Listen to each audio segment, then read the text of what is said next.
नमस्कार साथियों, स्वागत है आप सभी प्रतियोगिता परीक्षा की तैयारी करने वाले सभी विद्यार्थियों का।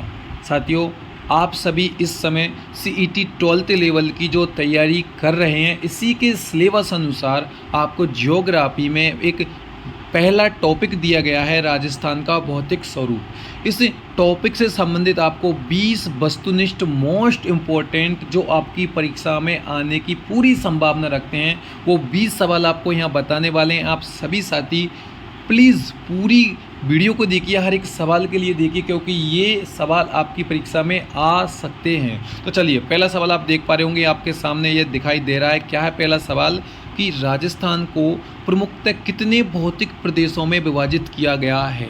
तो आपके सामने ऑप्शन ए 2 या 3 या 4 या 5, बताइए आप। सही जवाब आपका होना चाहिए सी ऑप्शन 4 आपका सही जवाब यहाँ पे रहेगा। चलिए, दूसरा सवाल आपके सामने स्क्रीन पर आपको दिखाई दे रहा होगा। वो क्या है कि राजस्थान का जो सबसे बड़ा भौतिक प्रदेश है वो कौन सा है? बहुत ही इजी और मोस्ट इम्पोर्टेंट, जो आपकी परीक्षा में आने की मोस्ट इम्पोर्टेंट संभावना रखता है, वो है भाई अरावली पर्वतीय प्रदेश या पूर्वी मैदानी प्रदेश या फिर पश्चिमी मरुस्थलीय प्रदेश या दक्षिण पूर्वी पठारी प्रदेश।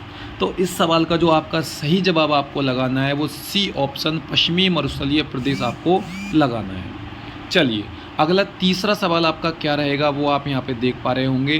क्या है वो तीसरा सवाल? भाई बताइए कि जो पश्चिमी मरुस्थलीय प्रदेश है, राज्य के लगभग कितने प्रतिशत भाग में फैला हुआ है? थोड़ा आप यहाँ ध्यान से दीजिए कि जो A B C D 4 option आपको दिखाई दे रहे हैं, इसमें आपको थोड़ा ये डाटा है ऊपर नीचे दिखाई दे सकता है, पर आपको पता होगा कि जो डी ऑप्शन है आपका यहाँ पे सही जवाब आपको लगा देना था। चलिए, हम चौथे सवाल पर आपको चर्चा करके बता रहे हैं। क्या है चौथा सवाल हमारा कि जो अरावली पर्वतमाला है राजस्थान को कितने भागों में विभाजित करेगी? 2 में, 3 में, 4 में, 5 में। बहुत ही सीधा है, पर जवाब जब सवाल इस तरह से आते हैं कि 2-3 को मिक्स करके, जो आपको मैं नीचे बताऊंगा मिक्स वाले सवाल भी, तो वो आपके लिए कितने इंपॉर्टेंट रहेंगे। तो देखिए, इस सवाल का जो सही जवाब आपने बता दिया होगा 2A ऑप्शन आपको लगा देना था।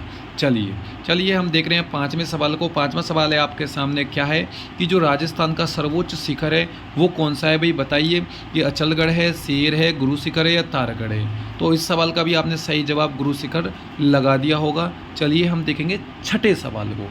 तो आप मुझे कमेंट करके बताइए अगर मैंने कोई सवाल गलत बता दिया हो या आपको लगा हो कि ये यहाँ पे इसमें कोई कमी है, तो बताइए जो गुरु शिखर है ये किस ज़िले में है? तो आपको पता होना चाहिए कि ये सिरोही में है। चलिए, अगला सवाल जो आपके सामने स्क्रीन पर ये आ चुका है, आप यहाँ पे देख पा रहे होंगे, ये सवाल आ चुका है। और अब आप बताइए मुझे कि जो गुरु शिखर है इसकी गुरु शिखर है इसकी ऊंचाई कितनी है, ये आपको बता देना है भाई कि 1597 मीटर है या 1722 मीटर है या 1380 मीटर है या 1450 मीटर है। अगर आप ये ऑप्शन लगा रहे हैं तो आप गलत थे। 1722 मीटर आपका सही जवाब होना चाहिए, बी ऑप्शन यहाँ पे सही रहेगा। चलिए, 8वां सवाल भी आपके सामने मोस्ट इम्पोर्टेंट है। जो लूड़ी नदी है इसका उद्गम भाई कहाँ से है? तो आपको भाई गुरु शिखर लगाना है या नागपाड़ लगाना है या तारानगढ़ लगाना है या मुकुंदरा हिल्स लगाना है? तो ये भी इजी है, पर सवाल इजी में इसलिए लेके आया हूँ क्योंकि जब मिक्स वाले सवाल आएंगे तो आपका भेजा चौक हो जाएगा। इसका सही जवाब आपने बी ऑप्शन लगा दिया होगा, नागपाड़ है भाई। चलिए, अगला 9वां सवाल हम देखेंगे जो भी इम्पोर्टेंट है, आपके सामने है कि पूर्वी मैदानी जो प्रदेश का निर्माण है मुख्यतः कौन सी नदी से किया गया है? ये आपको बताना है। लूणी है या चंबल या उसकी सहायक नदियाँ या माही है या साबरमती है?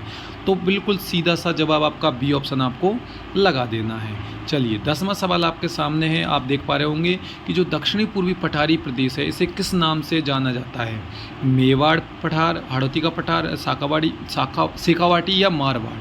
तो जो आपका सही जवाब रहेगा वो है हाड़ौती का पठार। नीचे आपको मिलान वाले सवाल मिलेंगे जो अभी इस समय पैटर्न चल रहा है परीक्षाओं का, तो वो आपको आगे मिलेगा, तो थोड़ा सब्र रखिए, आपको मैं नीचे वो भी बताऊंगा।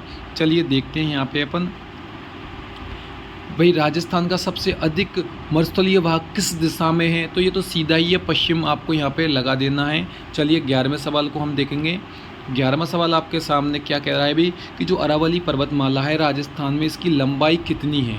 यहाँ पे देखिए आपके सामने ये 4 ऑप्शन है। यहाँ पे मैं आपको 2 तरीके से बताऊँगा कि 692 सही जवाब है, पर आप कहेंगे नहीं, तो बिल्कुल आप यहाँ पे सही है, बी ऑप्शन आपको यहाँ पे लगाना है। सी क्यों नहीं है, इसका मैं आपको रीज़न बता दूं कि ये इसकी पूरी पर्वतमाला की लंबाई है, पर राजस्थान में जो बी ऑप्शन है 550 किलोमीटर, ये आपको लगाना है, क्योंकि सवाल में यही पूछा गया है। तो थोड़ा यहाँ पे आपको ध्यान देना है। अगर मैं या कोई और सर यहाँ पे गलती कर देते हैं तो ये भी आपको पढ़ाने वाले टीचर ने आपको बहुत अच्छी से अंडरलाइन करके ही बताया होगा। चलिए अगला आपके सामने स्क्रीन पर है भाई कि भाई जो राजस्थान का पूर्वी मैदानी प्रदेश, जो मैदानी प्रदेश है, ये किस प्रकार की मिट्टी के लिए प्रसिद्ध है। तो आपको बताना है क्या रेतीली मिट्टी, जलोढ़ मिट्टी, काली मिट्टी या लाल मिट्टी। तो चलिए आप बताइए इस सवाल का। अगर आपने सही जवाब बी ऑप्शन लगाया है तो आप बिल्कुल पूर्ण रूप से सही है।